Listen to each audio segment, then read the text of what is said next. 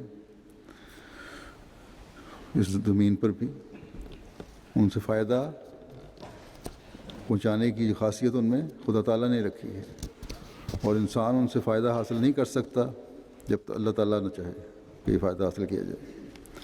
بس جب ہر خصوصیت ہر ایک کو خدا تعالیٰ کی مرضی اور اس کے ارادے اور اس کے قانون قدرت سے مل رہی ہے، تو پھر غیر اللہ سے فائدہ اٹھانے کے بعد شکر گزاری بھی، حقیقی شکر گزاری بھی خدا تعالیٰ کی ہونی چاہیے، اور حمد اسی کی کرنی چاہیے کہ اس نے یہ اسباب اور سامان پیدا فرمائے جس کی وجہ سے اللہ کے بندے نے فائدہ اٹھایا، ایک مومن نے فائدہ اٹھایا۔ ہاں، یہ بھی حکم ہے کہ شکر گزاری بندوں کی بھی کرنی چاہیے۔ اگر تم کسی دوسرے انسان سے فائدہ اٹھاتے ہو تو اس کے بھی شکر گزار بنو۔ اگر بندوں کی شکر گزاری اس نیت سے کی جائے کہ خدا تعالیٰ نے اسے میرے فائدے کے لیے بھیجا ہے، مجھے فائدہ پہنچانے کا ایک ذریعہ بنایا ہے، میری بہتری کا ذریعہ بنایا ہے، تو یہ بھی خدا تعالیٰ کی شکر گزاری ہے۔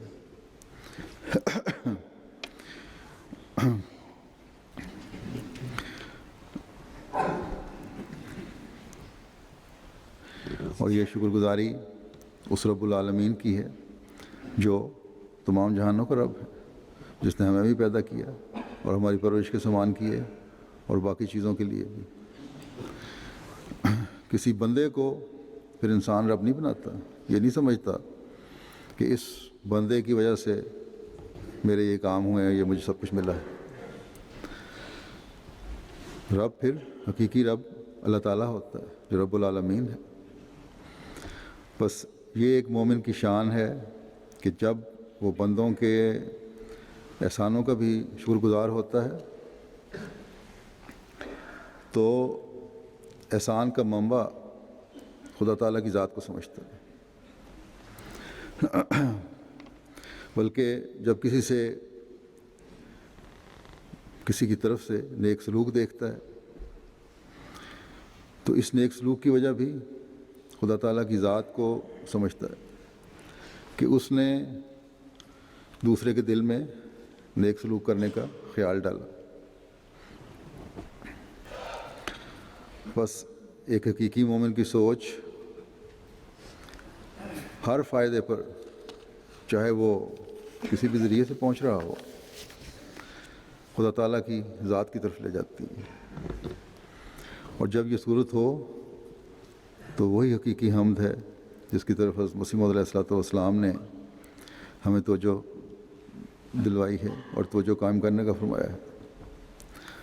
اللہ تعالیٰ کے فضل سے افراد جماعت کی اکثریت تو اس سوچ سے اللہ تعالیٰ کی حمد کرتی ہے، اور کرنی چاہیے کہ ایمان بھی اس حقیقی حمد کے ساتھ ہی ترقی کرتا ہے۔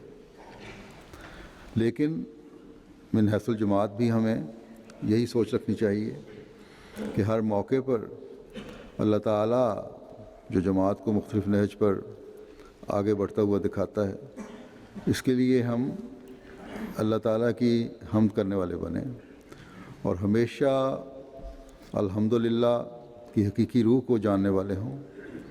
اور جب اس طریق پر ہر طرف حمد ہو رہی ہوگی تو یقیناً اللہ تعالیٰ کے فضلوں کی بارش بھی پہلے سے کئی گنا بڑھ کر برسے گی۔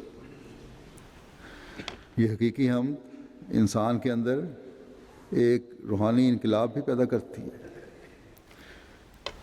باریک تر شرک سے بھی بچاتی ہے، ایک انسان کو حقیقی عابد بناتی ہے اور پھر ان حکموں کی تلاش کر کے ان پر عمل کرنے کی طرف توجہ دلاتی ہے جن کا اللہ تعالیٰ نے کرنے کا حکم دیا ہے۔ انسانی قدروں کو اپنانے اور اعلیٰ اخلاق دکھانے کی طرف توجہ دلاتی ہے۔ بس یہ حمد ہے جس کے کرنے کی ہمیں تلاش رہنی چاہیے۔ گزشتہ جمعہ کے خطبے میں نے جو کینیڈا میں دیا تھا، امریکہ اور کینیڈا کے نوجوانوں کا ذکر کیا تھا کہ اللہ تعالیٰ نے انہیں توفیق دی ہے کہ وہ کافی جماعتی کاموں میں ایکٹیو ہوئے ہیں اور خاص طور پر تعلقات بڑھانے میں غیروں سے کافی آگے بڑھے اور پھر تعلقات کے بہتر نتائج بھی نکلے اور بہت سے پڑھے لکھے لوگوں سے ان کے رابطے ہوئے ہیں، ان ملکوں کی بڑی شخصیات سے ان کے رابطے ہوئے ہیں اور ان رابطوں کی وجہ سے جب میں وہاں گیا تو مختلف لوگوں سے مجھے ملایا بھی گیا، ان سے ملنے کا موقع بھی دیا۔ اکثر ہمارے مشن ہاؤس میں آ کے وہیں ملتے رہے، بڑے بڑے لوگ جو عموماً جن کے بارے میں خیال ہوتا ہے کہ نہیں آئیں گے۔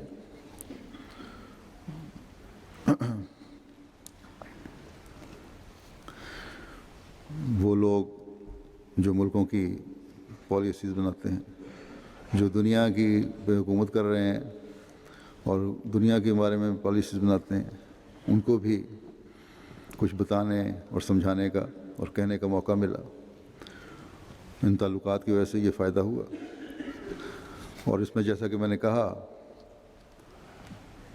بڑا کردار نوجوانوں نے ادا کیا، لیکن ان نوجوانوں کو جو خواہ امریکہ کے ہوں یا کینیڈا کے ہوں یا دنیا میں کسی بھی ملک کے ہوں، میں یہ توجہ دلانے بھی چاہتا ہوں کہ کسی دنیاوی تعلق کو اپنی بڑی کامیابی نہ سمجھیں۔ ہاں، ایک موقع اللہ تعالیٰ نے آپ کو دیا، ان دنیاوی لوگوں تک آپ کی پہنچ ہو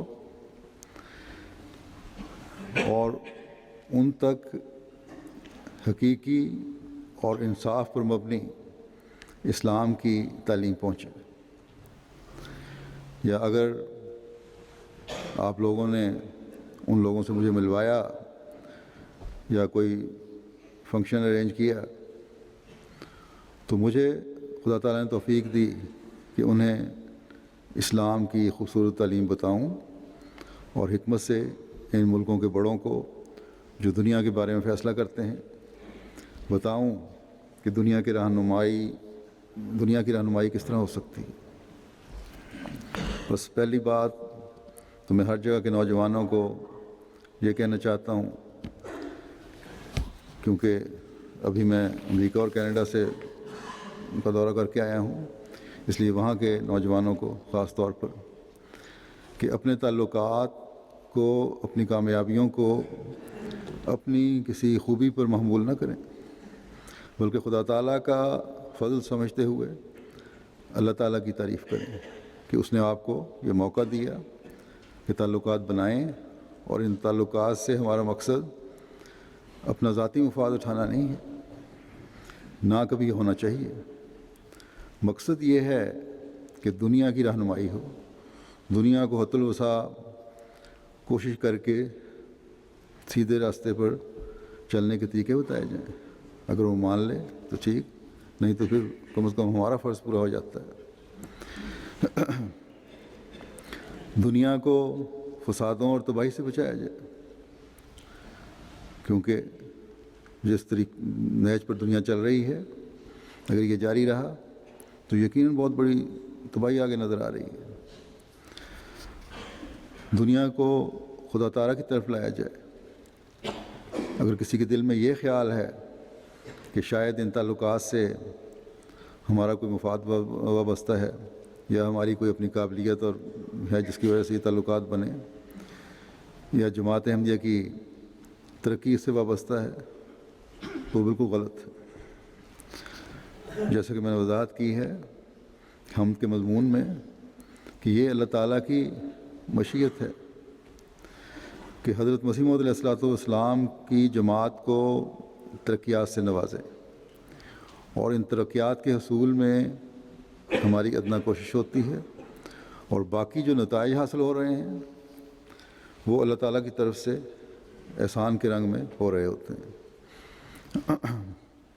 بس ہر کوشش کے پھل کسی کی ذاتی خوبی اور محنت سے زیادہ اللہ تعالیٰ کے فضلوں کی وجہ سے، بلکہ حقیقت میں اللہ تعالیٰ کے فضلوں کی وجہ سے ہی ہے۔ اگر ہم اس سوچ کو قائم رکھیں گے تو فضل بڑھتے جائیں گے۔ باقی ان دنیا داروں سے نہ ہم نے کچھ لینا ہے، نہ ہمارا یہ مقصد ہے۔ میرے امریکہ کے دورے کی رپورٹس الفضل میں پڑھنے والوں نے تو پڑھ لی ہوں گی۔ امریکہ میں اس جگہ اور عمارت میں جو کیپٹل ہل کہلاتی ہے، جہاں امریکی کانگریس اور سینٹ بیٹھ کر اپنے ملکی اور دنیا کے فیصلے کرتی ہیں، جہاں اور بھی مختلف دفاتر ہیں اس ملک کے، وہاں ایک فنکشن بھی ہوا تھا ایک ہال میں نے انہیں مختصر خطاب کیا تھا۔ ہمارے مخالفین نے بعض نے اسے ہمارے خلاف، جماعت کے خلاف اچھالنے کی کوشش کی، خاص طور پہ پاکستان میں، تاکہ احمدیوں کے خلاف مزید بھڑکایا جائے، لیکن بہرحال کوئی ایسا خاص تو ان کو پذیرائی نہیں ملی۔ یہ تھا موقف ان کا کہ میں احمدیوں کے لیے امریکی حکومت سے کوئی مدد مانگنے گیا ہوں، یا نعوذ باللہ ملک کے خلاف، پاکستان کے خلاف کوئی سازش کرنے گیا۔ یہ تو جو کچھ میں نے وہاں کہا اسے سن کر انصاف سے، اگر انصاف کی آنکھ ہو ان کی، جو نہیں ہے، خود ہی فیصلہ کر لیں گے، اور ہر عقلمند فیصلہ کر سکتا ہے کہ میں لینے گیا تھا یا انہیں کچھ دینے اور بتانے گیا تھا۔ ہمارا انحصار خدا تعالیٰ کی ذات پر ہے۔ جماعت کی ترقی خدا تعالیٰ کے فضل سے ہے، کسی حکومت کی مدد سے نہیں، اور نہ کبھی ہمارے دل میں یہ خیال آیا ہے۔ ملک کے خلاف سازش کا سوال ہے تو ہم ان لوگوں سے زیادہ وطن سے محبت کرنے والے ہیں، جن کا نہ پاکستان کے بنانے میں کوئی کردار ہے، نہ اس کے قائم رکھنے میں کوئی کردار ہے، بلکہ یہ لوگ تو دونوں ہاتھوں سے ملک کو لوٹ رہے ہیں اور تباہی کی طرف لے جا رہے ہیں۔ جہاں تک لینے کی بات ہے تو یہ بھی بتا دوں کہ 2008 میں جوبلی کے جلسے پہ جب میں وہاں گیا تھا، وہاں ایک ریسیپشن بھی تھی جس میں مقامی لوگ آئے ہوئے تھے، لیکن صرف ایک سینیٹر ان میں ایک تھوڑی دیر کے لیے آیا، 5 منٹ بیٹھے اور چلے گئے، اور وہ بھی فنکشن سے پہلے۔ سینیٹر یا کانگریس مین وغیرہ کوئی نہیں تھے جہاں تک مجھے یاد ہے۔ اور ان سے 2 منٹ بات ہوئی تو مجھ سے پوچھنے لگے کہ کیا چاہتے ہیں آپ مجھ سے۔ یہ انداز مجھے ایسے لگا جیسے یہ کہہ رہا ہو کہ کیا مانگنے آئے ہو، کیونکہ پاکستانیوں کے متعلق یہی تصور ہے ان کا، شاید مانگنے آتے ہیں۔ تو اسے میں نے کہا کہ میں تمہارے سے کچھ لینے نہیں آیا، اس وقت میں نے اس کو کہا تھا، تو میں یہ بتانے آیا ہوں کہ اگر تم امن دنیا میں قائم کرنا چاہتے ہو تو تمہیں کیا طریقے اختیار کرنے چاہیے اور کس طرح اپنی پالیسیز بنانی چاہیے۔ بہرحال جیسا کہ میں نے کہا، یہ واحد سینیٹر تھے آئے، چند منٹ کے بعد گفتگو میرے سے کی اور چلا گیا۔ لیکن اس خطاب یا فنکشن کے جو کیپٹل ہل میں ہوا، اس کی اہمیت کے بارے میں جہاں تک تعلق ہے، میرے لیے صرف اتنی تھی کہ اگر یہ لیڈر اکٹھے ہو جائیں اور پڑھا لکھا طبقہ وہاں آ جائے تو ان کو اسلام کی تعلیم کے کچھ پہلو بتائے جائیں، اور دنیا کے امن کے لیے شاید پھر یہ سن کے ان کو صحیح قدم اٹھانے کا خیال پیدا ہو جائے۔ اس فنکشن سے ایک دن پہلے CNN کے نمائندے نے میرا انٹرویو لیا تھا، اور باتوں کے علاوہ کہنے لگا کہ تمہارے لیے بڑا اہم موقع پیدا ہو رہا ہے اور کیسا محسوس کر رہے ہو؟ تو میں نے اسے کہا، ایک دم میرے منہ سے یہی نکلا کہ میرے لیے تو کوئی ایسا زیادہ اہم موقع نہیں ہے جس کی وجہ سے میں ضرور سے زیادہ اس کے الفاظ کو جیسے بڑے ایکسائٹمنٹ ہو گئی یا کچھ ہوگا، ایسی کوئی موقع نہیں ہے جس سے میں ضرور سے زیادہ ایکسائٹیڈ ہو جاؤں۔ میرا اصل مقصد تو اس دورے کا جو امریکہ میں آیا ہوں اپنے لوگوں سے ملنا اور ان کی دینی، اخلاقی، روحانی حالت کی بہتری کی طرف انہیں توجہ دلانا ہے۔ اس پر وہ کہنے لگا کہ تمہارا یہ بات جو ہے امریکی سیاستدانوں کے لیے تو بڑی دھچکے والی بات ہے کہ تم اسے کوئی اہمیت نہیں دے رہے۔ اور پھر ہنس کے کہنے لگا کہ میں تمہاری یہ بات بہرحال ان سیاستدانوں کو نہیں بتاؤں گا۔ تو بہرحال ایک دنیا دار کی نظر میں تو اس کی کوئی اہمیت ہوگی، لیکن ہمارے نزدیک نہ ہے اور نہ ہونی چاہیے۔ ہاں، ہم اعلیٰ اخلاق کا مظاہرہ کرتے ہوئے ان کا شکریہ ضرور ادا کرتے ہیں کہ انہوں نے ہماری باتیں سنی۔ اسی طرح اس فنکشن سے پہلے جو مختلف ملاقاتیں ہو رہی تھیں، وہاں کے فوجوں میں جو مختلف فرقوں کے چیپلن ہیں وہ بھی ہمارے ایک احمدی کے تعلق کی وجہ سے مجھے ملنے آئے، 4-5 آدمی تھے۔ تو ایک نے ان میں سے مجھے کہا کہ کل تم نے کانگریس میں اور کانگریس وہاں جا کے کانگریس مین اور سینیٹر سے خطاب کرنا ہے، تو نروس تو نہیں ہو رہے ہوگے؟ میں نے اسے کہا کہ بالکل نہیں، ایسی میں نے تو قرآن اور اسلام کی باتیں کرنی ہیں، اور میں نہیں سمجھتا کہ اس میں کوئی نروس ہونے والی بات ہے، اور اللہ تعالیٰ توفیق دیتا ہے، مختلف جگہوں پر لیکچر دینے کا موقع بھی ملتا رہتا ہے۔ تو خود ہی کہنے لگا کہ ہمیں اگر کوئی ایسا موقع آئے تو بڑی دقت ہوتی ہے اور بعض دفعہ نروس ہو جاتے ہیں، حالانکہ ہم بہت زیادہ لیکچر دینے والے ہیں۔ یہ اس لیے کہ یہ لوگ بے شک ہیں تو چیپلن اپنے مذہبی رسومات ادا کرنے کے لیے بنائے گئے ہیں یا مذہبی لیڈر سمجھ لیں، لیکن دنیا داری ان پر غالب ہے، اور کیپٹل ہل کا جو نام ہے وہی ان کے لیے ایک ہوا ہے، امریکن ہو چاہے وہ امریکن ہی ہوں۔ لیکن خدا واحد کو ماننے والے کے لیے خدا ہی سب کچھ ہے اور ہونا چاہیے۔ جماعت پر اعتراض کرنے والے بھی اسی طرح دنیا داروں سے متاثر ہوتے ہیں جس طرح یہ لوگ ہو رہے ہیں، اور ان لوگوں کو اس متاثر ہونے کی وجہ سے کبھی توفیق نہیں ملی۔ ان کی بھی میٹنگیں ہوتی ہوں گی، بعض ملتے بھی ہوں گے جا کے، کہ اسلام کا پیغام پہنچائیں، اللہ تعالیٰ کا پیغام پہنچائیں، قرآن کریم کا پیغام پہنچائیں۔ جب ایک فنکشن ہو گیا تو ایک کانگریس مین نے ایک دوسرے سے بات کر رہا تھا، جو ہمارے ایک احمدی نے سن لی، کہ مسلمان لیڈروں کو اس طرح ہونا چاہیے، کھل کر بات کیا کریں اور حقیقت بیان کریں اور پرزور الفاظ میں کریں۔ تو یہ بہرحال ایک تاثر تھا۔ ان لوگوں کو کبھی آج تک کسی مسلمان لیڈر کو اور بلکہ حکومتوں کے سربراہوں کو بھی توفیق نہیں اللہ تعالیٰ نے دی، اس لیے نہیں دی کہ انہوں نے ان کو دین سے زیادہ دنیا کی طرف رغبت ہے۔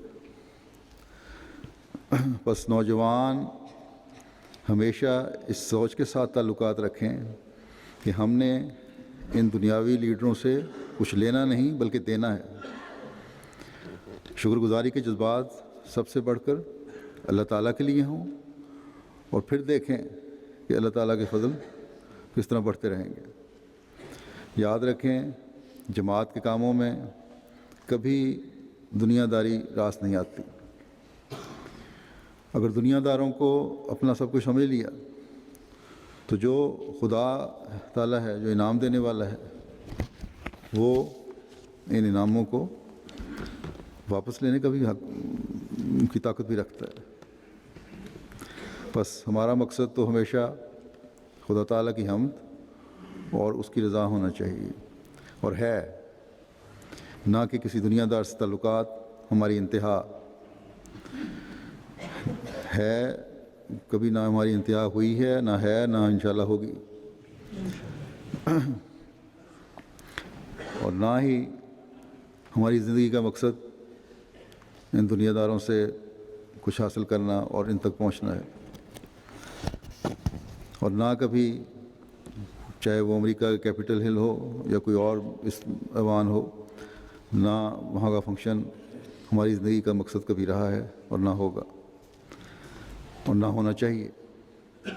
یہ ہماری انتہا نہیں، ہماری انتہا ہمیشہ ہر احمدی کو یاد رکھنی چاہیے، وہ جتنا بھی پڑھا لکھا ہے اور ان لوگوں سے تعلقات ہیں، کہ خدائے واحد کے آگے جھکنے والا دنیا کو بنانا ہے۔ یہ ہمارا انتہائی مقصود ہے۔ حضرت صلی اللہ علیہ وسلم کے جھنڈے کو تمام ایوانوں اور ملکوں کے جھنڈوں سے اونچا کرنا ہے، یہ ہمارا مقصد ہے۔ ایم ٹی اے پر بھی اکثر نے دیکھا ہوگا اور رپورٹس میں بھی پڑھا ہوگا، جو کچھ میں نے وہاں کہا وہ قرآن کریم کی تعلیم کی روشنی میں اور کہی ہے، اور اسلام کی تعلیم جو حق سچائی کی تعلیم ہے وہ کہنے کی کوشش کی ہے۔ اس میں بھی میری کوئی خوبی نہیں، میں تو اپنے آپ کو کم علم اور عاجز انسان سمجھتا ہوں، لیکن جس مسیح موعود کی نمائندگی میں اس خطاب کے لیے گیا تھا، اس کے ساتھ آپ کے آقا اور ہمارے آقا مطاع حضرت محمد رسول اللہ صلی اللہ علیہ وسلم سے خدا تعالیٰ کا وعدہ تھا کہ نصرت بالرعب۔ وہاں جاتے ہوئے کار میں جب میں دعا کر رہا تھا تو یہی مجھے خیال آیا کہ یہ لوگ کہتے ہیں کہ بڑا اونچا ایوان ہے یہ، اور اس سے پہلے تو کوئی مجھے سوچنے کا موقع بھی نہیں ملا تھا، اسی وقت مجھے جاتے جاتے ہی خیال آیا، تو میں تو تیرا ایک عاجز بندہ ہوں اور تیرے پیغام کو لے کے جا رہا ہوں، تیرے مسیح موعود کا نمائندگی میں جا رہا ہوں، اس لیے نصرت بالرعب کا جو وعدہ حضرت مسیح موعود علیہ الصلوۃ والسلام سے ہے، اس کا نظارہ آج بھی دکھا دے۔ اور اللہ تعالیٰ نے یہ دعا قبول کی، اور یہ ذوق رکھنے والے احمدیوں نے دیکھا اور اس کا اظہار بھی کیا، بلکہ دوسروں نے بھی اظہار کیا کہ نصرت بالرعب کا نظارہ ہم نے وہاں دیکھا۔ انور محمود خان صاحب جو مولانا عبد المالک خان صاحب کے بیٹے ہیں، وہیں رہتے ہیں، مرکزی عاملہ میں شامل ہے وہاں کی، انہوں نے ایک مختصر سا مضمون بھی لکھا ہے جو میں سمجھتا ہوں ان کو چھپا بھی دینا چاہیے الفضل اور دوسرے رسالوں میں، ان سیاستدانوں کے وہاں کے حالات کے بارے میں اور ان سیاستدانوں کے مختصر تبصروں کے بارے میں، کہ کس طرح ان پہ اثر ہو رہا تھا۔ اس فنکشن میں 29 کانگریس مین اور سینیٹرز آئے ہوئے تھے، تھنک ٹینک سے تعلق رکھنے والے لوگ تھے، پینٹاگون سے تعلق رکھنے والے لوگ تھے، این جی او سے کچھ لوگ تھے، پروفیسرز تھے، اور ان ساروں کی تعداد تقریباً 110 تھی۔ عموماً وہاں کی روایت بھی ہے اور یہی کہا جاتا ہے کہ کانگریس مین اور سینیٹرز کسی فنکشن میں جائیں تو زیادہ دیر بیٹھا نہیں کرتے، تھوڑی دیر بعد اٹھ کے چلے جاتے ہیں۔ تو بہرحال یہ تو ان کے اخلاق کا کیا معیار ہے یہ تو وہ جانتے ہیں بہرحال، لیکن ہر کوئی وہاں جانتا ہے کہ بیٹھا نہیں کرتے، اٹھ جاتے ہیں۔ لیکن اس فنکشن میں 2-3 کے علاوہ جنہوں نے پہلے اجازت لے لی تھی، وہ باقی سب جو ہیں پورا وقت بیٹھے رہے ہیں، بلکہ ایک وہاں کے کیپٹل ہل کے پرانے بیوروکریٹ نے جو وہاں کام کرتے ہیں کہا کہ میں 15 سال سے یہاں ہوں، اور ایک تو یہ پہلی بات کہ میں نے نہیں کبھی دیکھا کہ 10 سے زیادہ کانگریس مین یا سینیٹر کبھی کسی فنکشن میں اکٹھے آئے ہوں۔ دوسری بات یہ کہ کوئی 5 7 10 منٹ چاہے کس کا مرضی پروگرام ہو منٹ سے زیادہ نہیں بیٹھتا، اٹھ کے چلے جاتے ہیں۔ کوئی ملکی سربراہان آئے بلکہ ہمارے اپنے فنکشنوں میں بھی نہیں بیٹھتے۔ اور پھر یہ بات تو بالکل ہی عجیب تھی میرے لیے، وہ کہنے لگا کہ مختلف پارٹیوں کے لیڈر، اپوزیشن اور حکومتی لیڈر جو سیاستدان تھے، دونوں بیٹھے ہوئے تھے اور پھر بیٹھے رہے۔ جس سینیٹر کا میں نے ذکر کیا ہے کہ 2008 میں مجھے ملا اور بڑا متکبرانہ رویہ تھا، وہ بھی نہ صرف وہاں آیا ہوا تھا، اسٹیج پر آ کر بولا اور پورا وقت جتنی دیر میری تقریر تھی وہ بیٹھا رہا اور سن کے گیا۔ بعض ایسے بھی تھے، ان میں سے بعض سینیٹرز بھی تھے یا کانگریس مین، جو سیٹوں کی کمی کی وجہ سے، جو بڑے سے بڑا ہال میسر تھا وہاں ان کا تھا، کچھ ہمارے لوگ تھے، کچھ یہ لوگ، بڑے ہال تو وہاں اس طرح ہوتے نہیں، گولڈ روم کہلاتا ہے ان کا یہ، جو سب سے بہتر بڑا ہال ہے اور اس میں اچھے فنکشن ہوتے ہیں۔ سیٹوں کی کمی کی وجہ سے یہ لوگ کھڑے بھی رہے اور سنتے رہے باقاعدہ، اور وہ باتیں سنتے رہے ہیں جو شاید ان کے مزاج کی نہیں تھیں کہ انصاف کرو۔ جو میں نے کہیں باتیں وہ یہی تھیں کہ انصاف کرو، انصاف کو اگر صحیح طرح قائم نہ کیا تو پھر حکومتیں جو تم لوگوں کی جتنی مرضی طاقت ہو سنبھال نہیں سکتے۔ بڑی قومیں چھوٹی قوموں کا خیال رکھیں کہ انتہائی ضروری ہے امن قائم کرنے کے لیے۔ سلامتی کونسل اور UNO میں برابری پر تمام قوموں کو بیٹھنا چاہیے۔ دوسرے ملکوں کی دولت پر نظر نہ رکھیں۔ تو یہ باتیں میں نے ان کو کہی تھیں، اور یہ ایسی نہیں کہ جو کہا جائے کہ ان کے مزاج کے بڑے مطابق تھیں، اور یہ سب کچھ قرآن کریم کی تعلیم سے میں نے ان کو بتایا۔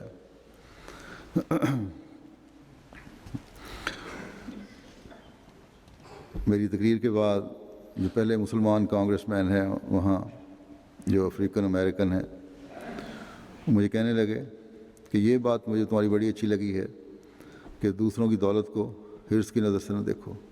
وہ لوگ بھی جانتے ہیں کہ کیا پالیسیز ہیں اور کس طرح دیکھا جاتا ہے۔ انہوں نے کہا کہ اس لیکچر کو چھپا کے سب تک پہنچانا چاہیے جلدی۔ اور یہ کانگریس مین کا تبصرہ یہ تھا کہ یہ پیغام ایسا ہے جس کی امریکہ کو ضرورت ہے آج۔ بس ان لوگوں تک اسلام کی خوبصورت تعلیم پہنچا دینا محض اللہ تعالیٰ کے فضل سے ہوا ہے۔ اثر ہوتا ہے یا نہیں، یا عارضی طور پر اثر ہوا ہے تو کب زائل ہو جائے، بات پہ کان دھرتے ہیں یا نہیں، لیکن ان پر اسلام کی خوبصورت تعلیم بہرحال واضح ہو گئی ہے۔ بس اصل حمد اللہ تعالیٰ کی ہے جس نے یہ سامان پیدا فرمائے، اور اس بات کو ہر احمدی کو یاد رکھنا چاہیے۔ اسی طرح ان کے سیاستدانوں کو مختلف ملاقاتوں میں بھی میں نے انصاف قائم کرنے کی طرف توجہ دلائی۔ اگر توجہ کر لیں گے تو دنیا بھی فسادوں سے محفوظ رہے گی، اور یہ بھی اگر نہیں تو پھر خدا تعالیٰ کی تقدیر بھی اپنا کام کرے گی۔ کینیڈا میں بھی اللہ تعالیٰ کے فضل سے نوجوان ہمارے سیکرٹری خارجہ ہیں، ان کے اور ان کی ٹیم کے اچھے تعلقات ہیں، نئے لوگوں سے بھی اور پرانے تعلقات کو بھی انہوں نے قائم کیا ہے۔ بس ان کو بھی اللہ تعالیٰ کا شکر گزار ہونا چاہیے کہ اس نے انہیں موقع دیا کہ جماعت کے کسی کام آ سکیں اور حق اور انصاف کی باتیں ان تک پہنچا سکیں۔ کئی پارٹی لیڈر اور سیاستدان وہاں جنہوں سے انہوں نے ملاقاتیں کروائیں میری، دنیا کو پرامن بنانے کے لیے ان بوڑھے سیاستدانوں کو سمجھانا بھی ضروری ہے، اسی طرح پڑھے لکھے طبقے کو بھی سمجھانا ضروری ہے۔ اس مرتبہ کینیڈا میں ایسی 2 تقاریب پیدا ہو گئیں، ایک ریسیپشن ہوئی، یا کہہ لیں کہ وہاں طاہر ہال نیا بنایا ہال انہوں نے، جس کا افتتاح تھا، جس میں مقامی کینیڈین کی خاصی تعداد تھی۔ سیاستدانوں کی بھی اور دوسرے پڑھے لکھے لوگوں کی بھی، جنہیں اسلامی تعلیم کی روشنی میں کچھ کہنے کا موقع ملا۔ بعض مہمانوں کے جو تبصرے مجھ تک پہنچے ہیں وہ بڑے مثبت ہیں۔ اللہ کرے کہ یہ مثبت تبصرے ان کے ذہنوں کو بدلنے والے اور ان کی پالیسیز کو بدلنے والے بھی ہوں۔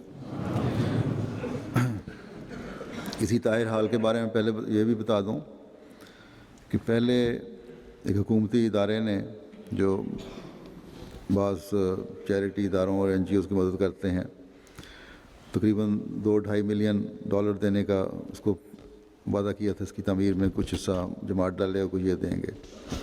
جب مجھے پتہ لگا تو میں نے کہا بہتر یہ ہے کہ شکریہ کے ساتھ ان کی رقم واپس کر دی جائے اور جماعت خود بنائے اگر بنا سکتی ہے تو اللہ تعالیٰ نے فضل فرمایا، جماعت کو توفیق دی اور کئی $1 ملین خرچ کر کے یہ ہال اور اس کے ساتھ جامعہ احمدیہ کی عمارت جماعت نے بنائی ہے۔ باوجود اس کے کہ کینیڈا کی جماعت کی مساجد کے بھی بڑے منصوبے ہیں اور کئی $1 ملین کے منصوبے ہیں، اللہ تعالیٰ کے فضل سے یہ منصوبوں پر عمل درآمد کر رہی ہے اور قربانی کرنے والی جماعت ہے۔ اللہ تعالیٰ ان کے اموال و نفوس میں برکت ڈالے۔ جامعہ کے لیے جو ابھی تک عمارت استعمال ہو رہی تھی وہ خریدی ہوئی عمارت تھی، لیکن وہ چھوٹی پڑ گئی تھی۔ اب اچھے کلاس رومز، دفاتر وغیرہ اس کے ساتھ بن گئے ہیں اور پیس ویلیج میں ہی جامعہ ہے جہاں کنٹرول وغیرہ بھی نسبتاً آسان ہے۔ اس سال انشاءاللہ وہاں جامعہ شروع ہو جائے گا۔ بس ان ترقیات کو دیکھ کر بھی اللہ تعالیٰ کی ہم سے دل بھر جاتا ہے۔ اللہ تعالیٰ جماعت کے ہر فرد کو حقیقی شکر گزار اور حمد کرنے والا بنائے۔ جماعت کے تعلقات کی وجہ سے وزیر اعلیٰ اونٹاریو نے بڑا زور دے کر ایک ریسیپشن کا انتظام کیا تھا۔ اللہ تعالیٰ کے فضل سے جماعت کے وہاں ہر لیول پہ اچھے تعلقات ہیں۔ جب میرے کینیڈا آنے کا پتہ چلا تو انہوں نے کہا کہ وہ میرے ریسیپشن کرنا چاہتے ہیں ایک، اور میرے اس وجہ سے انکار پر کہ وقت تھوڑا ہے اور شہر میں جہاں وزیر اعلیٰ کا دفتر ہے، سیکریٹریٹ ہے یا جہاں بھی انتظام کرنا تھا انہوں نے اپنے گیسٹ ہاؤسز وغیرہ میں یا وزیر اعلیٰ اس میں، تو وہاں آنا جانا بہت مشکل ہو جائے گا، وقت ضائع ہوگا۔ تو انہوں نے کہا کہ اگر یہ بات ہے تو میں آپ لوگوں کی رہائش کے قریب ایک بڑے ہوٹل میں ریسیپشن کر دوں گا، لیکن آنا ضرور ہے آپ نے۔ تو بہرحال پھر اس وجہ سے انکار کی گنجائش بھی نہیں تھی۔ چنانچہ انہوں نے دعوت کی اور بڑے اچھے الفاظ میں جماعت کا ذکر کیا، جماعت کے تعلقات کا ذکر کیا، جماعت کے کاموں کا ذکر کیا۔ انہیں بھی وہاں 10-15-20 منٹ اسلام کی خوبصورت تعلیم بتانے کی توفیق ملی، وہاں جو بھی لوگ آئے ہوئے تھے ان کے۔ بس تعلقات کے لحاظ سے کینیڈا جماعت کے بعض عہدیداروں کے بھی اچھے تعلقات ہیں اور عام لوگوں کے بھی، اور یہ تعلقات جو پہلے قائم ہوئے تھے نہ صرف قائم ہیں بلکہ بڑھتے جا رہے ہیں۔ بس جیسا کہ میں نے کہا، ہمیشہ یہ یاد رکھیں کہ یہ اللہ تعالیٰ کے فضل کی وجہ سے ہے، نہ کہ کسی نوجوان کی یا کسی بھی شخص کی ذاتی وجہ سے۔ اللہ تعالیٰ کے فضل سے کینیڈا جماعت عمومی طور پر اخلاص و وفا میں بڑی ہوئی ہے۔ میں نے گزشتہ خطبے میں ان کے نظام میں بعض خرابیوں کی وجہ سے انتظامات میں کچھ ناراضگی کا اظہار وہاں کیا تھا، تو افراد جماعت سے جب ملاقاتیں ہو رہی تھیں تو انہوں نے بڑی رو کر وہاں معافی مانگی اور خطوط کے ذریعے سے بھی۔ حالانکہ میری ناراضگی کا اظہار اگر کچھ تھوڑا سا تھا تو وہ متعلقہ شعبہ جات کے بارے میں تھا، ان کے عہدیداران سے تھا، نہ کہ افراد جماعت سے۔ افراد جماعت کی محبت اور اخلاص ہی تھا جو میں نے یہ ان کو کہا تھا کہ اگر ان کا خیال نہ ہوتا تو جلسہ امریکہ میں منتقل کر دیا جاتا۔ بس مجھے افراد جماعت سے عموماً تو کوئی شکوہ نہیں ہوا۔ ہاں، جلسے کے دوران بعض جو ہوتی ہیں غلطیاں عہدیداران کی طرف سے بھی ہوئیں، یا اگر افراد میں سے ہوئیں تو جس طرح کہ عموماً خواتین کا ہر جگہ شکوہ رہتا ہے ان کے ایک حصے سے کہ وہاں شور کافی پڑتا رہا ہے اور ان نے توجہ سے جلسہ نہیں سنا، لیکن ان تمام باتوں کی اصلاح عہدے داروں اور ڈیوٹی دینے والوں اور ڈیوٹی دینے والیوں کی صحیح رنگ میں ڈیوٹی کی طرف توجہ سے ہو سکتی ہے۔ بس اگر معافی مانگنی چاہیے تھی تو عہدے داروں اور بعض ڈیوٹی دینے والوں کو، جس کا انہیں تو خیال نہیں آیا، لیکن عام احمدی مرد اور عورتیں اس بات پر بے چین ہو رہے تھے کہ میں نے ناراضگی کا اظہار کیا ہے۔ اللہ تعالیٰ کے فضل سے کینیڈا جماعت کے اخلاص و وفا کو دیکھ کر اللہ تعالیٰ کی حمد سے دل بھر جاتا ہے۔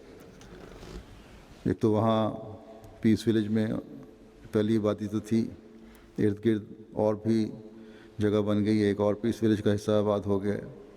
اسی طرح سڑک کی طرف پار دوسری طرف بھی آبادی ہو گئی ہے۔ تقریباً میرا اندازہ ہے کہ 1000 کے قریب گھر ایسے احمدیوں کے ہو گئے ہیں، اس لیے وہاں ایک تو رونق بڑی رہتی ہے، اور ہر وقت وہاں یہی تھا جیسے احمدی ماحول ہی ہے۔ اللہ تعالیٰ کے فضل سے کینیڈا کے جماعت کے اخلاص و وفا کو دیکھ کر میں نے جیسا کہا کہ اللہ تعالیٰ کی حمد سے دل بھر جاتا ہے کہ کیسے کیسے لوگ اللہ تعالیٰ نے حضرت مسیح موعود علیہ الصلوۃ والسلام کی جماعت کو عطا فرمائے ہیں۔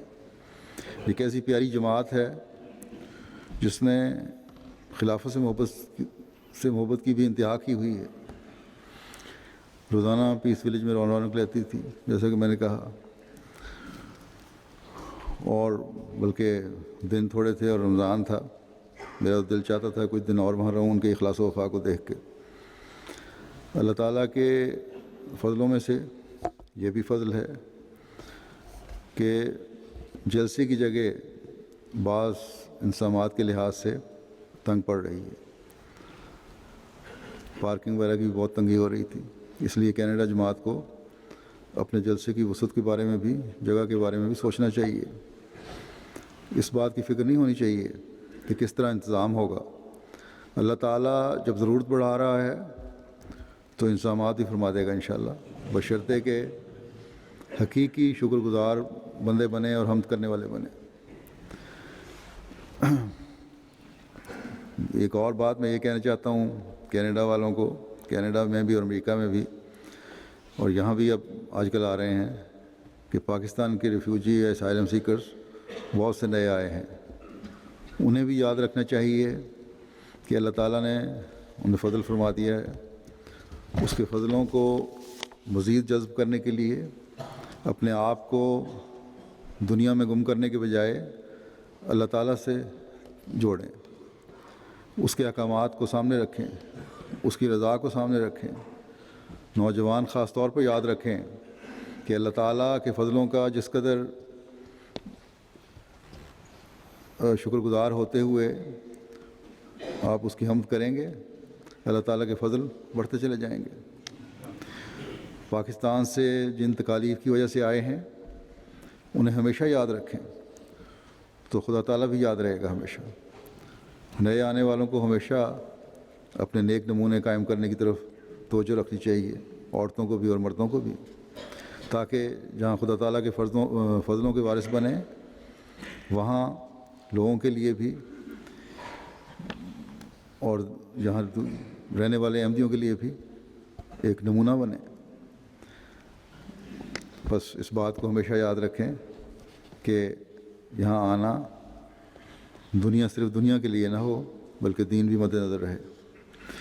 اب انشاءاللہ تعالیٰ 2 دن تک رمضان بھی شروع ہو رہا ہے، اور امریکہ اور کینیڈا میں تو شاید کل سے شروع ہو رہا ہے۔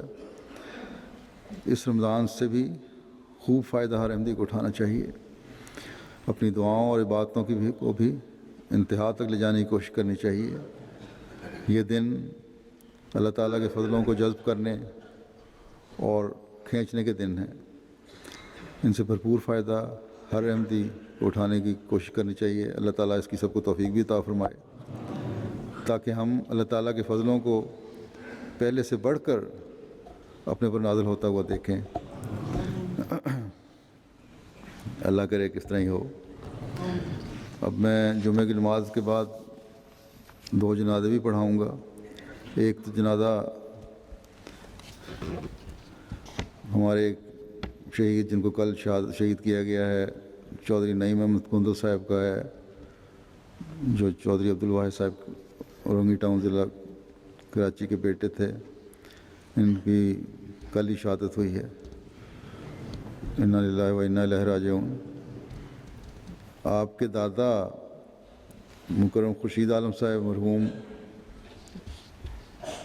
تھے اور شہید مرحوم 1961 میں پیدا ہوئے شمالی چک 99 شمالی سرگودا کے تھے. پھر 1971 میں گوندل فارم کوٹری میں شفٹ ہو گئے. پھر اورنگی ٹاؤن میں آ گئے.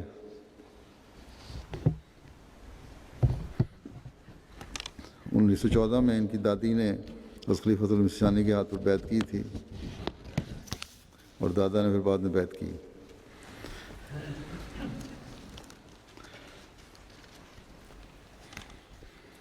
شہید مرحوم ایم اے اکنامکس اور MBA تک تعلیم حاصل کی انہوں نے. پھر اسٹیٹ بینک آف پاکستان میں بطور اسسٹنٹ ڈائریکٹر کام کر رہے تھے. شہادت کا واقعہ ان کا اس طرح ہے کہ یہ صبح 19 جولائی کی صبح کو 8:15 بجے حسب معمول دفتر اسٹیٹ بینک جانے کے لیے گھر سے نکلے. عموماً گھر کے سامنے ایک تنگ گلی سے گزر کر بڑی سڑک پر جاتے تھے جہاں سے آپ کو بینک کی گاڑی آ کر دفتر لے جایا کرتی تھی. موصوف جب گلی میں داخل ہوئے ہیں تو سامنے سے 2 نوجوانوں نے آ کر کن پٹی پر فائر کیا ہے. گولی دائیں جانب سے لگی اور بائیں سے نکل گئی جس سے نعیم احمد گوندل صاحب موقع پر شہید ہو گئے. انا للہ و انا الیہ راجعون. 11 سال سے مرحوم شہید صدر حلقہ اورنگی ٹاؤن کی خدمت پر مامور تھے. اس سے قبل 4 سال بطور قائد مجلس اورنگی ٹاؤن اور اس سے قبل زعیم حلقہ، سیکٹری وقف نو، مربی اطفال اور مختلف حیثیتوں سے انہوں نے خدمات سر انجام دیں. جماعت کی نہایت خوش اخلاق، ملنسار، حلیم متبع تھے. اہل علاقہ بھی ان کے بارے میں یہی رائے رکھتے تھے. کچھ عرصے سے اورنگی ٹاؤن کے حالات خراب تھے اور مخالفانہ وال چاکنگ وغیرہ کا سلسلہ جاری تھا، لیکن ہمیشہ آپ بڑی بہادری سے اور ان سب چیزوں کا مقابلہ کیا کرتے تھے. دلیر اور بہادر شخص تھے. موسی بھی تھے اللہ تعالیٰ کے فضل سے. کچھ غیر احمدی بھی تعزیت کے لیے آئے، انہوں نے بھی آپ کے اوصاف کا تذکرہ کیا. یہاں بھی جلسے پہ کئی سالوں سے آ رہے تھے اور جن کے گھر ٹھہرتے تھے ان کی بچیوں نے کہا کہ ہم نے دیکھا کہ جلسے کے مہمان کی بجائے خود ہمارے گھر بہت سارے مہمان ہوتے تھے تو ان کے میزبان بن جایا کرتے تھے. بلکہ عاجزی یہاں تک تھی کہ جب اپنے بوٹ پالش کرنے لگے ہیں تو مہمانوں کے بوٹ پالش ساتھ کر دیا کرتے تھے. ایک جلسے پر آئے ہیں جب بارشیں زیادہ تھیں تو جب لانگ بوٹ جو پہنے ہوئے تھے انہوں نے گھر والوں نے کہتے ہیں ہم نے آ کے اتار دیا کیچڑ سے لدے ہوئے بوٹ. صبح اٹھ کے دیکھا تو بڑے صاف ستھرے بوٹ سب سلیقے سے لگے ایک لائن میں پڑے تھے ساروں کے. رات کو انہوں نے سارے جلسے کے مہمانوں کے جو بھی ان کے گھر ٹھہرے ہوئے تھے وہ بوٹ مٹی اتار کے صاف کر کے پالش کر کے دھو دھا کے جو دھونے والے تھے رکھے ہوئے تھے. انتہائی عاجز طبیعت تھی اور اولاد تو ان کی کوئی نہیں تھی، لیکن اہلیہ بھی کہتی ہیں کہ مجھے اس طرح انہوں نے مجھے خیال رکھا کہ مجھے خیال آتا ہے کہ شاید میرے ماں باپ نے مجھے زندگی میں اتنا آرام نہیں دیا اور پیار نہیں دیا جتنا اس شخص نے دیا. اللہ تعالیٰ مرحوم کے درجات بلند فرماتا چلا جائے اور یہ سختی کے دن بھی اللہ تعالیٰ جلد سے جلد پاکستان میں ختم کرے. جیسا کہ میں نے کہا ہمیں بہت زیادہ دعاؤں کی طرف توجہ دینی چاہیے اور خاص طور پہ اس رمضان میں اس لحاظ سے بھی بہت دعائیں پاکستانی احمدیوں کو خاص طور پر کرنی چاہیے اور دنیا میں ہر جگہ کہ اللہ تعالیٰ اس سختیوں کے دن جو ہیں جلدی بدلے. دوسرا جنازہ مکرم صاحبزادہ مرزا حفیظ احمد صاحب کا ہے جو خلیفۃ المسیح ثانی کے بیٹے تھے. 86 سال کی عمر میں ان کی وفات ہوئی ہے 14 جولائی کی شام کو 15 جولائی کی دیوانی شب کو. حضرت ام ناصر کے وطن سے ہی پیدا ہوئے تھے اور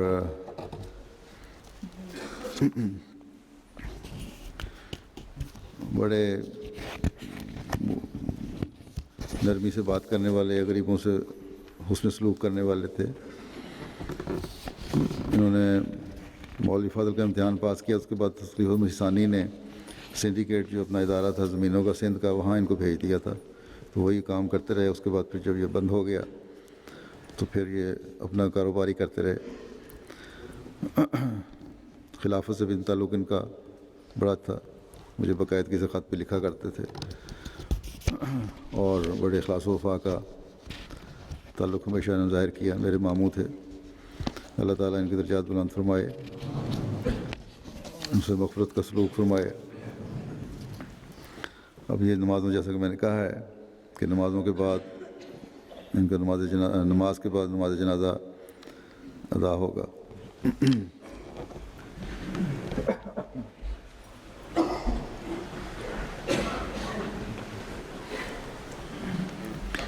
الحمد للہ نحمده ونستعینه ونستغفره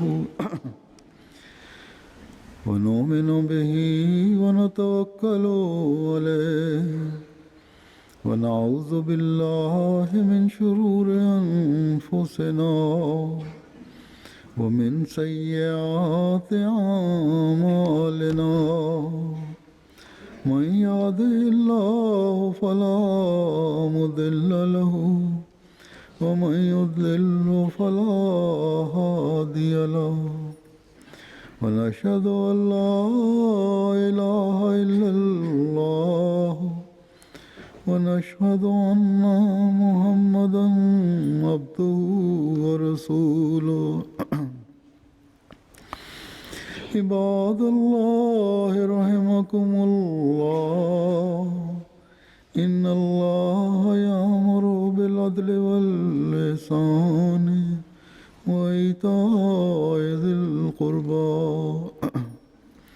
وينهى عن الفحشاء والمنكر والبغي يعظكم لعلكم تذكرون. اذكروا الله يذكركم وادعوه يستجب لكم ولذكر الله أكبر.